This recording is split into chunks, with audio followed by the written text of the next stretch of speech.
Buenos días amigos y bienvenidos a nuestro programa Los Pioneros, programación especial del Poder 97.1, donde estaremos presentando las vidas de algunos de los primeros latinos que llegaron a Rochester y ayudaron a desarrollar todo el desarrollo de nuestra comunidad latina en varias maneras. En este episodio presentamos al señor Héctor Arguinzoni, que nos hablará de su familia, su llegada a Rochester, música, artes visuales y envuelta en servicio social a nuestra comunidad.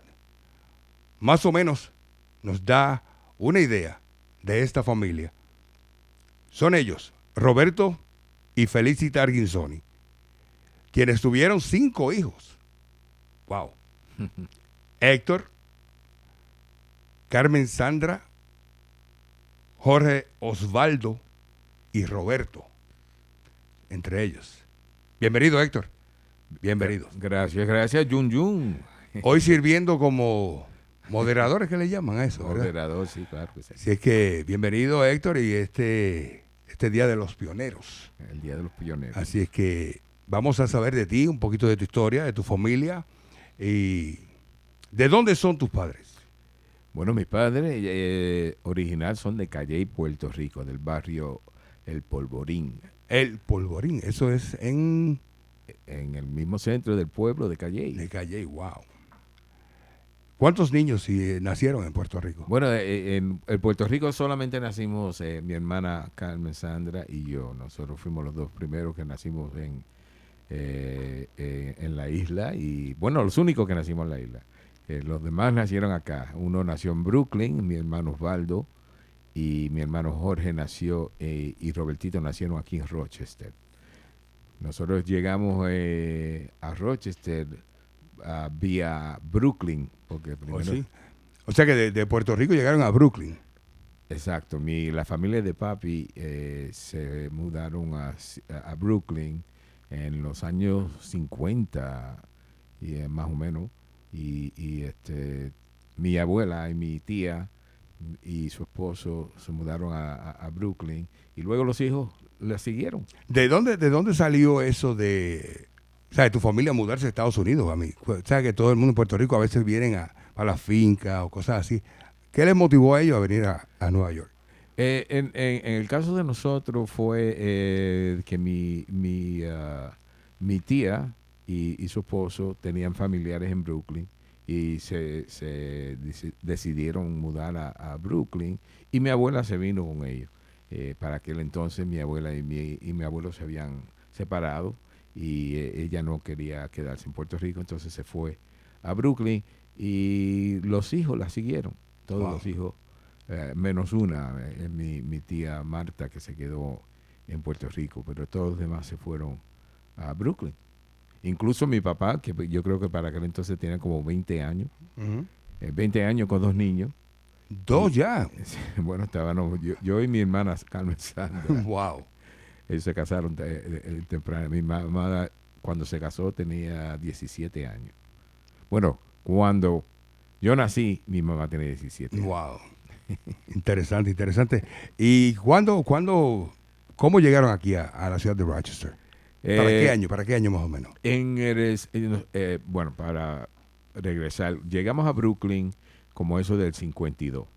Okay. Mi papá se vino antes y se estableció allá en Brooklyn con su familia y después nos mandó a buscar. Para aquel entonces nosotros, mami y nosotros estábamos viviendo con mi abuelo Vidal en el Polvorín. Ellos tenían una casita detrás de la casa de mi abuelo y él estaba ya acostumbrado a tenernos a nosotros y a mami allí y estaba muy triste por el hecho de que papi nos mandó a buscar y eso fue para como el 52 y para aquel entonces el viaje de San Juan a Nueva York eran 8 horas de vuelo. 8 horas de vuelo, pero vea que eso que venía, todo el mundo venía zapaleteando porque a ver, 8 horas de vuelo, wow. Sí, te estaba hablando de 52. O sea que los aviones no tenían los motores que tienen ahora. No es la misma cosa, era unos tiempos diferentes. Se le fue fácil los primeros cuando llegaron aquí a Rochester. ¿Cómo se le hizo la vida?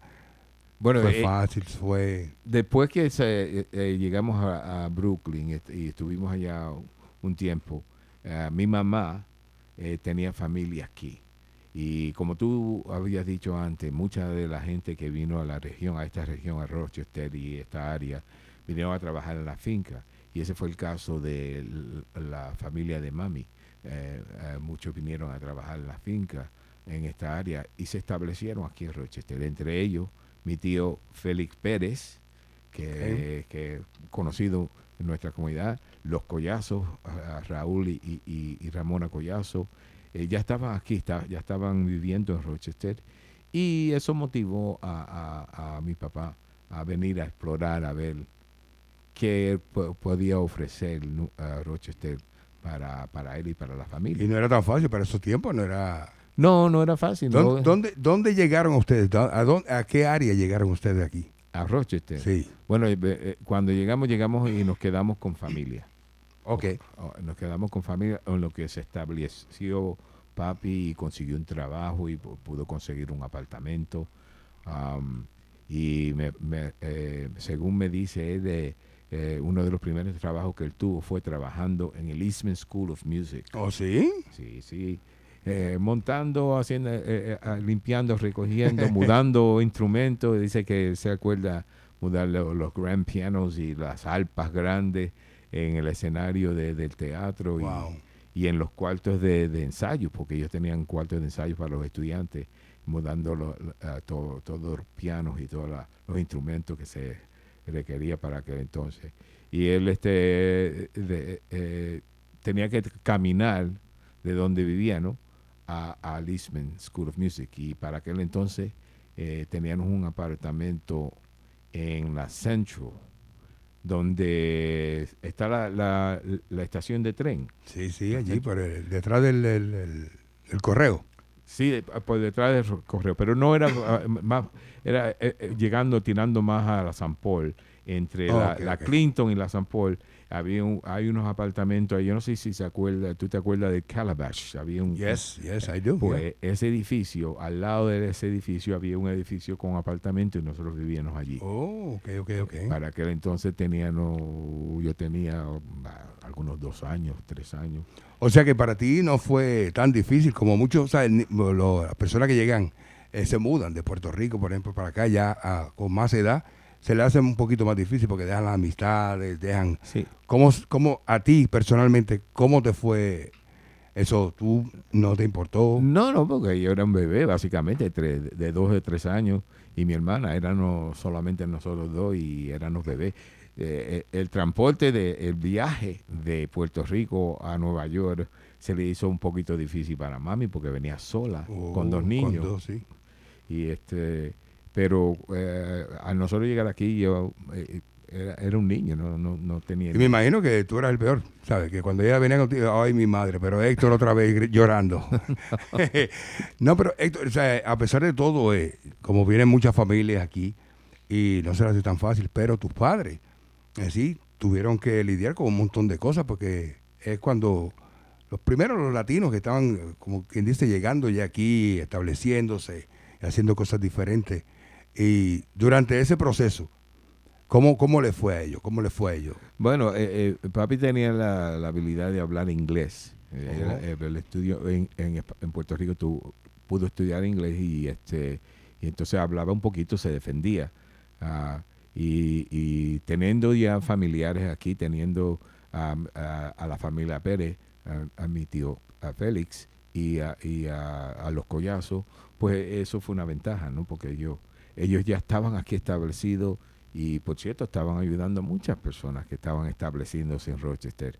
Y entre ellos cayeron nosotros y pudimos estar aquí un tiempo. Pero no duramos aquí. No. Tuvimos que... a papi no le fue bien. Eso te iba a preguntar, ¿sabes? Porque esa es la cuestión, que muchas personas se mudan y dicen, wow, es como voy para Rochester, ahí una vida fácil. Cuando viene el invierno ya la cosa cambia, transportación. Para ese tiempo tenían carro ellos, ¿no? No tenía carro. O sea que no era tan fácil como uno se piensa. No, que como te digo, él tenía que caminar de allí, de la Central, a la escuela de música de Eastman, y da la casualidad, en una ocasión le robaron el abrigo Ay, mi madre. en el trabajo, y Wow. tuvo que tirarse a pie del trabajo a la Central, donde vivía, ¿no? Y yo creo que eso lo motivó a él dejar la Rochester. Dice, esto no es para mí. Entonces, aparte de que él le gustaba más el ambiente de Nueva York, el hecho de que en Nueva York ya Es una vida más rápida ya. había ambiente, había negocios, habían teatros, habían cines, había muchas cosas que le llamaban la atención a él. Y entonces pues nos fuimos de nuevo a vivir a Brooklyn y a East New York.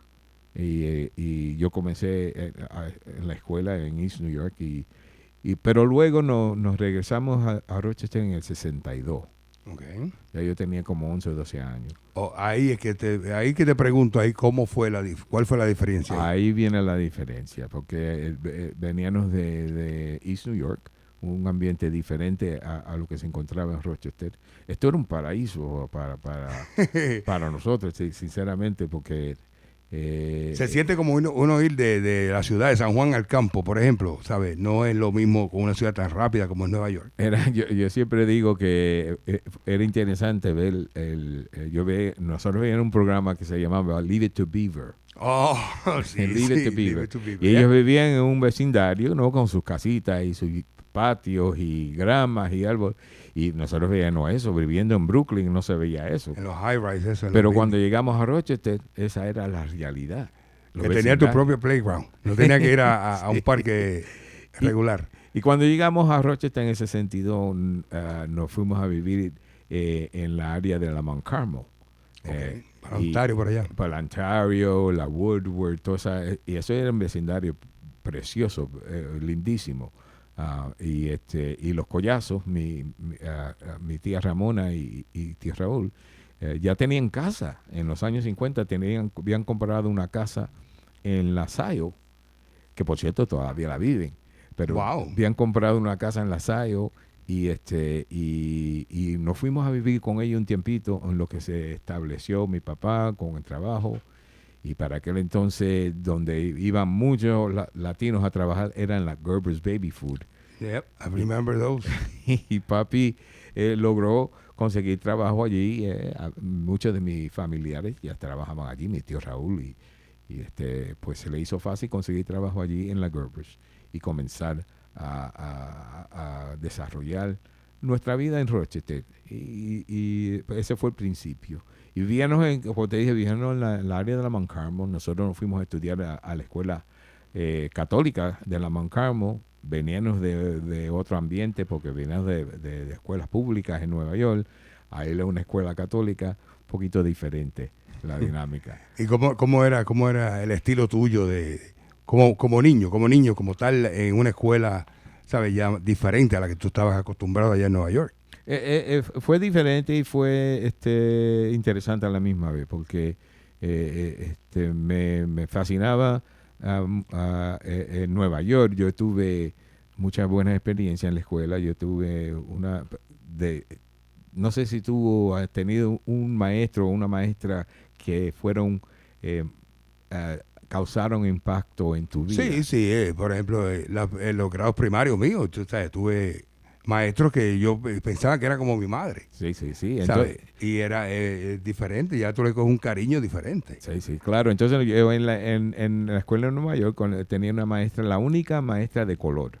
Oh, sí. La única morena que se encontraba en la escuela completa. Yo no había visto nunca, pero era una tremenda persona que le gustaba la música, el arte, cosas. Y yo desde pequeño siempre estaba dibujando, siempre estaba cantando, siempre estaba bregando con cuestiones artísticas, que siempre es lo que me gustaba a mí.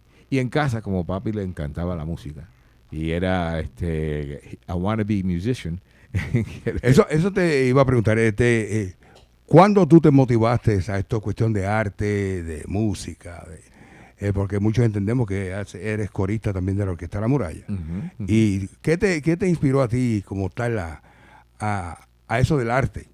Porque sé que hace muchas cosas, aparte de cantar, también hace cuestiones de escenarios y cuestiones así. Sí, ¿Qué sí, te sí. inspiró para eso? Te digo que a una temprana edad siempre me encontraba dibujando y haciendo, inventándome cosas, construyendo, cogía las cajas de cereal y las desmontaba y hacía edificios, hacía montones de cosas. Con palitos de fósforo y cuestiones así. Y fue la maestra, Mrs. Lewis, se llama, ella notó esos intereses en mí. Aparte de que también yo tenía otro problema, que como en casa se hablaba solo español, todo el material de leer, periódicos, novelas que veía mami, todo en español. Yo no tenía la habilidad, el vocabulario necesario para desarrollarme bien en la escuela, entonces, en inglés. Y entonces ella notaba que yo tenía esa dificultad. Cuando me sentaba a leer alguna cosa en la escuela, pues tenía dificultad. Y ella, al ver eso, recuerdo que ella decidió un día venir a visitar a mi casa. Y estuvo, incluso cenó con nosotros.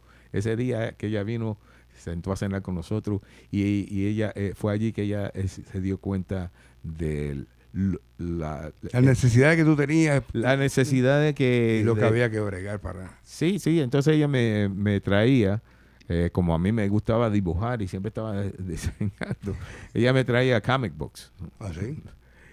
Con todos los Los muñecos. los muñequitos. Entonces yo leía los cuentos, pero a la misma vez me fascinaban los muñecos y Las cuestiones. caricaturas y cuestiones.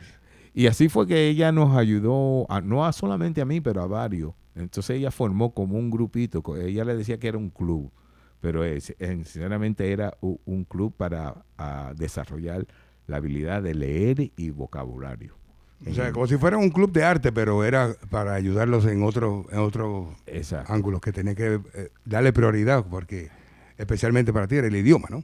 El idioma, exacto. Pero entonces, aparte de eso, que ella también cantaba y le gustaba, aparte que dibujaba increíble y cantaba y bueno, ella estaba envuelto en todo. O sea que fue una influencia positiva para tu vida, tu crecimiento, ¿no? Exacto, no, eso fue una motivación. Cuando llegué a Rochester y nos fuimos a la escuela católica, tuve también la oportunidad de tener una monja, Sister Fidelis, que era también tremenda artista, dibujaba increíble y también ella notó mis intereses y también me ayudó a desarrollar. O sea que el propósito tuyo estaba ya ahí, estaba ya programado, porque llega a Nueva York y viene aquí también y tiene esa dicha, porque no muchas personas tienen esa dicha. Y sigue en la familia, porque hoy en día mi sobrino Jorge Arginzoni Jr., que le dicen Zone, es tremendo artista, tiene una habilidad que sobrepasa lo que yo tengo por mucho. O sea que en sí la familia como tal, Arginzoni, porque yo sé que hay muchos que son músicos, ¿cómo se desarrollan en esta cuestión de la música? Fíjate, mi desarrollo en la cuestión de la música, aparte de que en casa, papi, como te dije, le encantaba la música. Y en casa siempre había música y nos presentaba todo tipo de música. Pero los tríos, los cuartetos, la matancera de Cuba con Celia Cruz y bueno, cuánta música tú te puedes imaginar para los años 50 y 60. Uh-huh. Y papi siempre tenía una buena colección de música. Y a son de música nos levantábamos los fines de semana y a son de música nos acostábamos al fin de la semana. Pero cuando llegué a Rochester, tuve la oportunidad y la suerte de que mi tío Pedro Núñez se casó se casó con mi tía Flora, la hermana de mami, y él era tremendo guitarrista, tremendo cuatrista, un tremendo ser humano primero, pero tremendo músico. Y ellos tenían uno de los primeros agrupaciones en Rochester, que fue el Conjunto Jacagua. Okay. Y el Conjunto Jacagua tenía, me parece que eran 5 integrantes, y entre ellos el señor Pedro Vázquez, que por cierto es familia también, es primo de papi, y también, bueno, ahora no me acuerdo de todos los nombres, pero era un conjunto que tocaba en las áreas aquí, pero se desarrolló tocando en los country clubs Okay. de Rochester, porque para aquel entonces, en los años 50, el americano le gustaba lo que era el cha-cha-cha y el mambo y el merengue, y entonces siempre buscaban agrupaciones que pudieran tocarlo, aunque los grupos americanos trataban de tocarlo, no era lo mismo. Y ellos tuvieron la suerte de que una pareja que tenía un estudio de baile en Rochester, los escuchó a ellos tocando el conjunto Jacagua y les gustó. Entonces los contrataron. Ellos iban a tocar a los eventos del estudio de baile de ellos, y ellos le conseguían los contratos en los country clubs. Y se dieron más a conocer. Y se dieron a conocer, y fue uno de los primeros músicos que se hicieron miembro en la Unión de Músicos en Rochester. O sea que en sí la familia se fue uniendo con más que estaban en cuestión del arte también, de la música y eso. ¿A qué edad tú, como persona, empezaste ya a ver la música como esto me gusta? Aparte del arte, porque es los dibujos, sí. O sea, aparte de eso. La música, yo vine a coger la guitarra ya yo creo que para los 13 años. Y nosotros vivíamos, tía Flora y tío Pedro Núñez tienen una casa en la esquina de la Woodward y la Union, y tenía 2 apartamentos. Yo vivía en el apartamento de abajo y nosotros vivíamos en el apartamento de arriba. Y yo escuchaba el conjunto Jacagua ensayar, y yo escuchaba a mi tío afinando siempre la guitarra, y yo le ponía oído a eso. Y papi tenía una guitarra siempre en casa, y porque a papi le gustaba tocar. Y yo un día cojo la guitarra de papi y me acuerdo escuchar a tío afinando la guitarra, y yo mismo la afiné. ¿Oh, sí? No muy bien que digamos, pero la afiné. Entonces mi tío, me oyó arriba, ¿no? Bregando, y subió y me dijo, ¿quién te afinó esta guitarra? Y yo le dije, yo. ¿Y cómo tú aprendiste a afinar la guitarra? Y yo escuchándolo usted abajo. Entonces él me enseñó cómo afinarla culturalmente, como se debe hacer. Y me enseñó los primeros acordes, y ahí yo seguí. Yo recuerdo que fui a una tienda de música y compré un libro de todos los acordes, y así fui aprendiendo. Entonces en la escuela conocí a amistades, tenía amigos que también le interesaba la música, y formamos un grupo. Eso, una cosa que te iba, ya que te escucho, ¿sabes? De tu historia, eso es una cosa muy importante que tú mencionaste, porque como dicen, cuando tú ves algo en un niño, por ejemplo, que está haciendo por su cuenta, hay que prestar un poquito más de atención a eso, porque eso es una señal de que eso le gusta, y ahí es que tenemos que tener en cuenta, como tú estabas diciendo, ¿sabes? Yo escuché esto y me gustaba y empecé a hacerlo, pero ¿sabes? Que tú seguiste eso y pudiste lograr, ¿sabes? Mayormente lo que querías hacer. Pero eso, porque ya tú habías dado una serie, por eso te ayudaron también a hacerlo. Sí, no, yo me interesaba mucho, y el hecho de que me gustaba la música sin duda. Y formamos un grupo que se llamaba The Tribe. O sea, la tribu. La tribu. Era un puertorriqueño, 2 alemanes, una tribu, y eran todos amistades que había conocido en la Mount Carmel. Oh, sí. Y desarrollamos el grupo, y seguimos en la high school, y en la high school fue que desarrollamos el grupo más todavía. ¿Y qué edad más o menos tú tenías para ese tiempo? ¿Ya? Pues, eso era ya, yo estaba en la escuela secundaria. Okay. Y cuando teníamos el grupo tocando, y lo cómico es que éramos jovencitos, estábamos en la high. Eso te iba a decir, entonces estos son los famosos de la escuela. estábamos en la high y tocando bailes, fiestas de los estudiantes en RIT, en UR, Wow. que no puede, se supone que no, porque somos muy jóvenes, La tocaba, ¿no? Pero papi se motivó tanto que a verme, que me interesó tanto la música que yo recuerdo que me compró la primera guitarra eléctrica, porque yo estaba usando la guitarrita de él, pero entonces me compró una guitarra eléctrica. Luego me compré la que yo quería, un Fender. La Fender, todo el mundo era que todo el mundo quería Fender. Y un Fender. Y el amplificador. Un amplificador Fender. Hacer alboroto en toda la casa. Sí. Y trabajando podía comprar mis cosas y el equipo que yo quería y seguir desarrollando.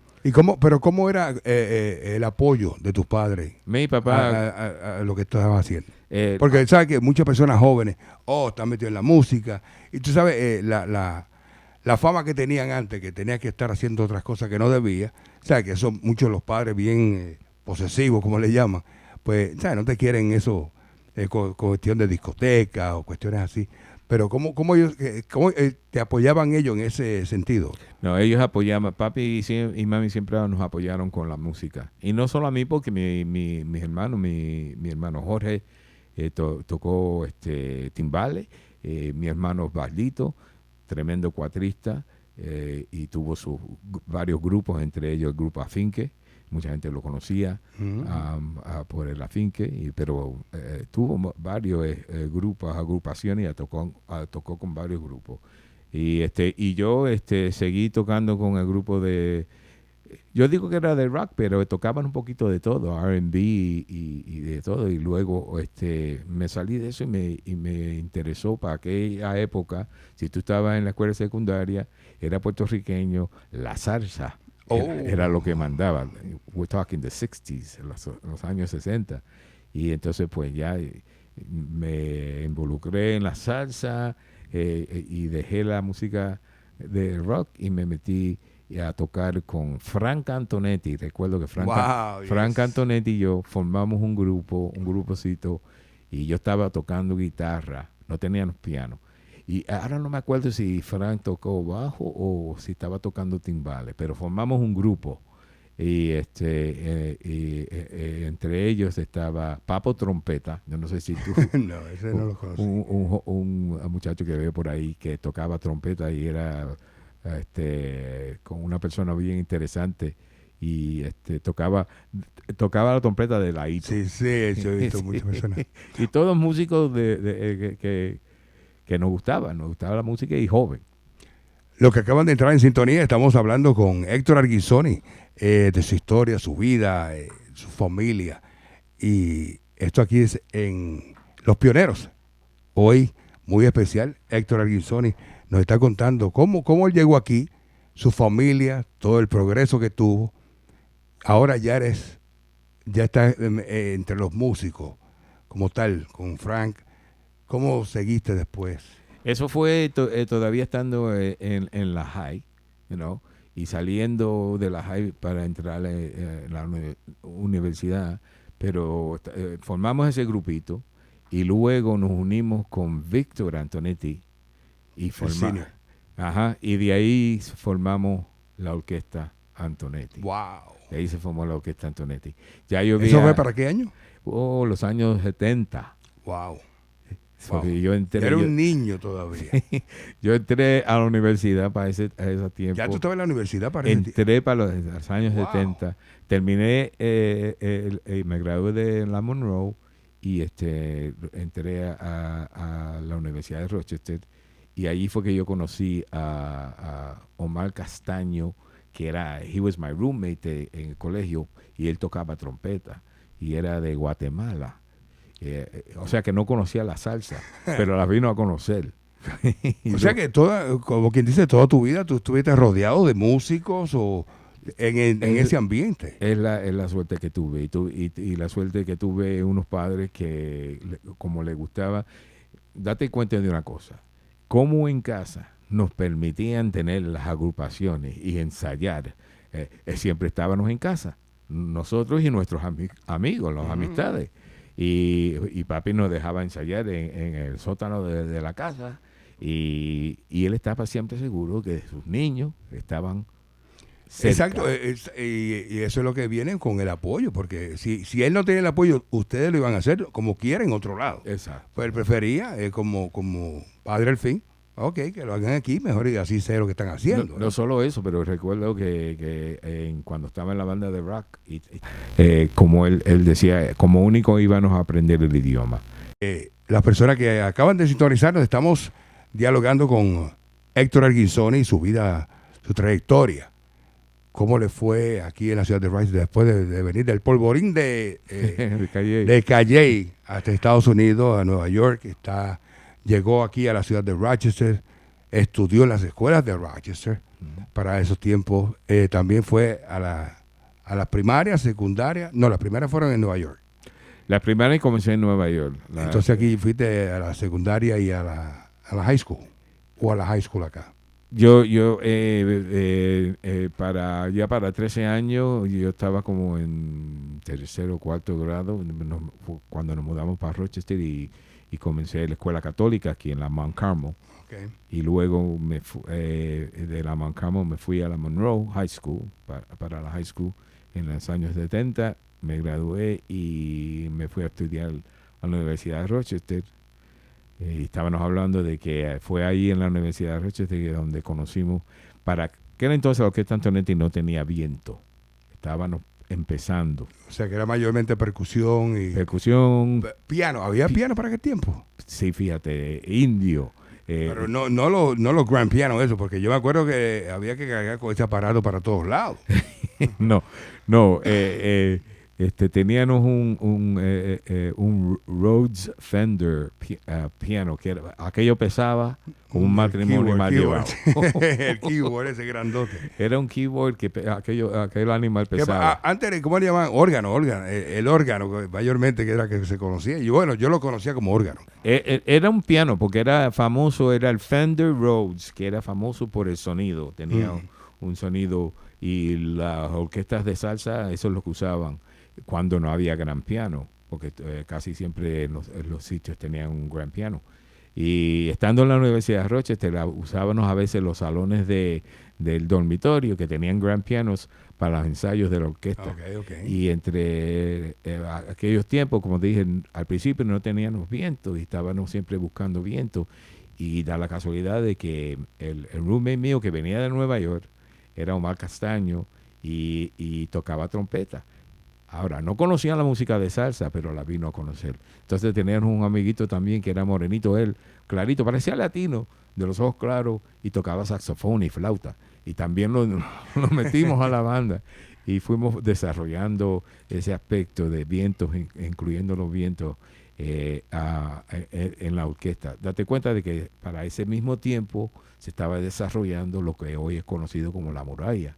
Porque siempre existía Los Imposibles, que era la agrupación de Mike Rosario, Los Imposibles, y luego Mike Rosario junto con el maestro Gianni Vega comenzaron La Muralla, y ellos también hicieron algo semejante. Se fueron a la escuela de música de la Eastman a buscar viento para desarrollar la orquesta La Muralla. ¿Y tú como tal, fuiste a escuela de música? Yo nunca estudié música. ¿No? No. Pero todo de oído. Siempre estuviste envuelto con... Sí, porque al principio, ¿sabes? Ahora no. Ahora casi los músicos, casi todos ya leen música, cualquier instrumento. Sí, hoy día ¿sabes? sí. Hoy se le hace un poquito más fácil, pero han tenido que estudiar. Pero para aquellos tiempos no era lo mismo. No. Hasta orquestas famosas de salsa en Puerto Rico, yo me acuerdo que tú ibas y los veías tocando, pero ninguno tenía letra, ¿sabes? No tenían la música ahí escrita, ¿sabes? Ellos eran ahí de oído porque ya sabían por los ensayos. Sí, claro. ¿Sabes? Y había que ser buen músico para hacer eso. No, tenía que ser buen músico. Tú tienes que aprenderte la música de todos modos. Y practicar muchísimo. Sí. Fíjate, eso es cierto. Nosotros teníamos un afán tan fuerte con la música que practicábamos a veces 3 veces a la semana. Y para aquel entonces había ambiente. O sea que habían sitios donde tú podías tocar. Estaba el CID, estaba la Palma Royal, habían sitios donde las orquestas locales podían tocar, no solamente en Rochester, pero sino también en Buffalo, en Syracuse, en Albany, hasta Cleveland. No podíamos ir. Y así fue desarrollándose la orquesta Antonetti. Y para que entonces, y grabamos la primera grabación. ¿Para qué año fue eso? Para aquellos años. Ahí, creo que hay 2 boleros míos ¿sí? en esa grabación. Ven acá, en todo este tiempo, ¿cuáles fueron los peores obstáculos que tuvieron la familia o tú personalmente? ¿Cuáles fueron los peores obstáculos que tuvieron durante todo este tiempo aquí en la ciudad de Rochester? Mira, como siempre en estos ambientes hay gente que no te apoyan y no te dan oportunidades. Estando en la high school, yo era una persona bien activa, estaba envuelto en grupos sociales y en la política de la escuela. Entre eso estaba envuelto en el desarrollo del programa bilingüe. Es el aspecto social de nuestra familia. Yo me envolví como representante de estudiante en el desarrollo del programa bilingüe en Rochester. Yo, Nidia Rivera, habían unos cuantos que eran los representantes de estudiantes en ese grupo que estaba desarrollando para aquel entonces, y se logró en los años 70. Ya yo no estaba en la high, pero sí se logró tener un programa bilingüe en el distrito escolar, y incluso hasta en los años 70 tuvimos que tener una protesta porque estaban tratando de tumbarnos el programa. Y era un programa que era diseñado para ayudar a los estudiantes que venían de Puerto Rico o de otros países latinos que no tenían el idioma en inglés como su primer idioma. Entonces los evaluaban y como no dominaban el idioma, pues los ponían en clases especiales. Aunque el estudiante fuera un estudiante brillante, no le daban el desarrollo que tenía que desarrollar porque no habían programas para ayudarlo a desarrollarse de esa manera. Entonces el programa bilingüe intentaba darle a esos estudiantes la oportunidad de aprender en los 2 idiomas. Lo mismo que tú ibas a aprender en inglés, lo aprendías en español. Que eso mayormente serían las cosas que ustedes aportaron a nuestra comunidad como tal. Sí. Porque, ¿sabes? Y de eso también salió, que estábamos todavía en la high, el PIYD. Okay, fuimos nosotros, los estudiantes, Roberto Burgos, Nancy Padilla, de PIYD, que formamos con nuestros esfuerzos. Para aquellos entonces, el movimiento de Civil Rights Movements en los años 60 estaban luchando por los derechos civiles y entre ellos los latinos. Exacto. Y nosotros aquí, pues, como estudiantes, estábamos conscientes y pudimos formar con un dinero que nos dieron de Model Cities, un programa que el gobierno tenía. Nos dieron un dinero para poder formar PIYD y formamos nuestra agencia, la primera agencia formada completamente de estudiantes de la high school. Wow, o sea, como de que tú todo el tiempo estuviste envuelto y estuviste bien activo, como que dice en la comunidad y todavía he visto y tengo entendido que todavía participas en un sinnúmero de cosas de la comunidad. Yo sé que también estás pero estás enseñando también y sacando esos talentos que hay también de personas que tú tienes contigo también, que los influye a hacer lo que a ellos les gusta también, según como te hicieron contigo, sí. O sea, que te apoyaron en tus cosas. Tú también estás apoyando esa otra juventud que tiene sus talentos y tú quieres apoyarlos para que también sigan creciendo.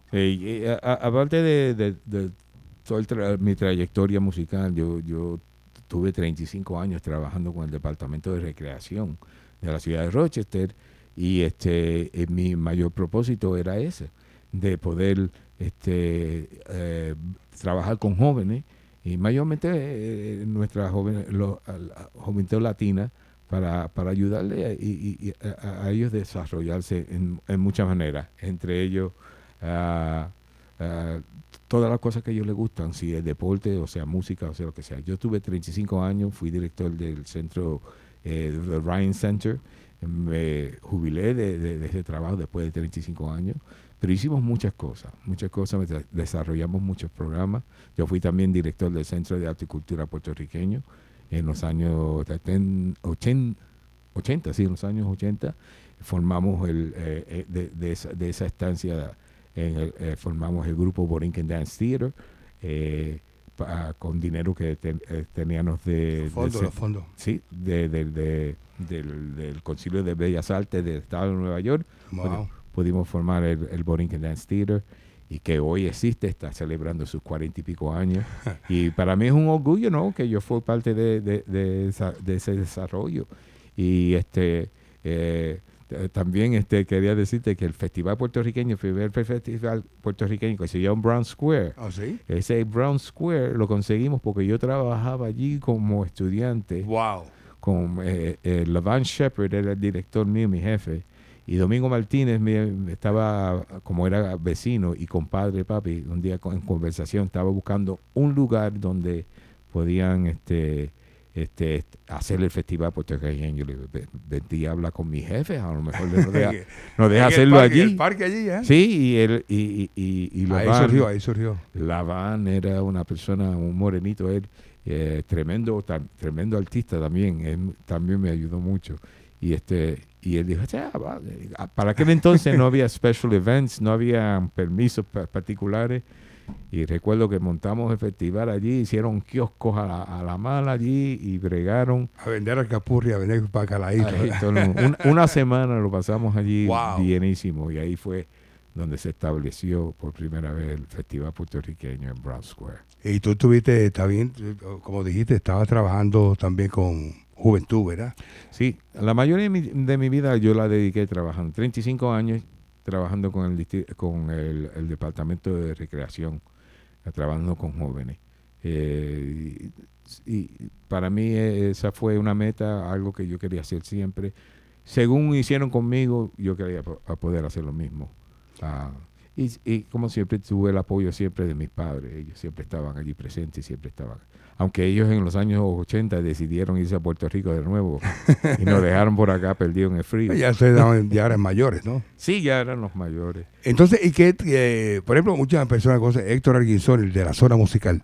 ¿Cómo te llevó a esto? ¿Cómo llegó el Héctor Arguinzón, ¿sabes? Como músico, como artista de otras cosas, a disc jockey?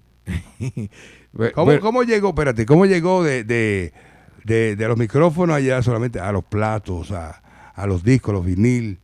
Y especialmente te gustaba mucho, bueno, tú en esa parte tú eras diferente en la música, ¿no? Sí, cuando yo en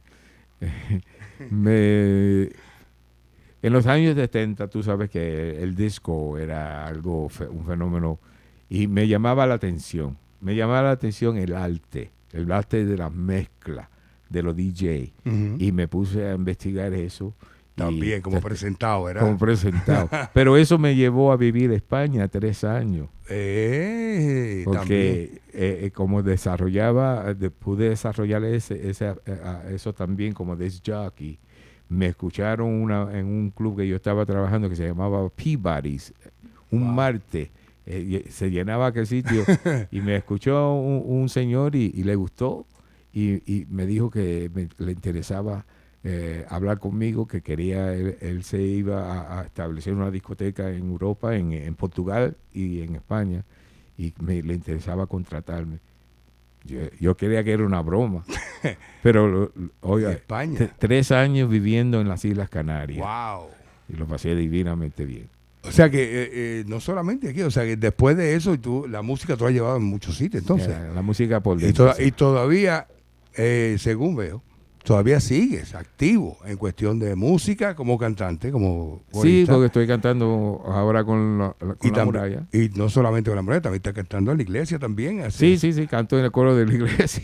Sí, no, hay que abrir camino porque lo que falta es poco. Exacto. No, ya no vengas con eso. Pero ya estamos, sabe que es una cosa y todavía está, por ejemplo, estás activo todavía aquí en Poder 97.1 con tu programa La Zona Musical, que por cierto, muy aclamado por el público, porque siempre le ha llevado un entretenimiento. Bueno, en el aspecto del servicio social. Exacto. Yo cuando estaba en la Universidad de Rochester, formamos un grupito donde en WRUR teníamos un programita los domingos de un par de horas de música latina. Wow. Y eran los estudiantes de Nueva York que habían venido, que eran puertorriqueños, y yo, y bueno... Y esa fue mi primera aventura en cuestión de radio. Y siempre he apoyado y he estado apoyando a Domingo Martínez y a todos los Sí, que fueron una influencia para muchos, yo me incluyo ahí también. Sí, y tú, exacto. Pero en cuestión de DJ, eso fue algo que a mí siempre me fascinó y me llevó a muchos sitios. Y todavía, de cada vez en cuando, me invitan al viejo a tocar house music por ahí. Sí, o sea, todavía te contratan y sabes lo que estás haciendo, porque he visto, sabes que tu música la tienes ahí, sabes, no. Todo lo nuevo que hay ahora también te has acostumbrado a eso, porque es muy diferente ahora como era antes. No, es que para seguir hay que aprender. Y tú siempre, it's never too late to learn. Bueno, Héctor, ha sido un placer tenerte aquí en tu programa de Los Pioneros, pero algo más que nos puedas contar de tu vida, decir que ha sido como ha sido como influencia a la comunidad también de aquí de la ciudad de Rochester. Te voy a ser sincero que la ciudad de Rochester y nuestra comunidad para mí fue siempre una ventaja, porque la ciudad nos abrió muchas puertas. Para mí personalmente me abrió muchas puertas, me dio muchas oportunidades y como dicen en inglés, it's always nice to be a big fish in a small pond y no a small fish in a big pond. Y Rochester es una ciudad cómoda, que ofrece muchas oportunidades, hay que saber apreciarla y tomar las oportunidades cuando te las dan. Y tomar las oportunidades. Bueno, pues muchas gracias, Héctor, y como todos están escuchando, esto es un programa especial, porque hoy tenemos al que hace el programa de Los Pioneros, hoy es el invitado especial, y yo cubriendo por él como moderador. Así que, Héctor, muchas gracias nuevamente. Agradecemos tu participación y agradecemos al público por su sintonía. Y siempre recuerde que estamos aquí a través de Poder 97.1. Exactamente, los espero siempre aquí en el Poder 97.1, en particular Los Pioneros todos los domingos con ustedes. Hasta luego. Muchas gracias.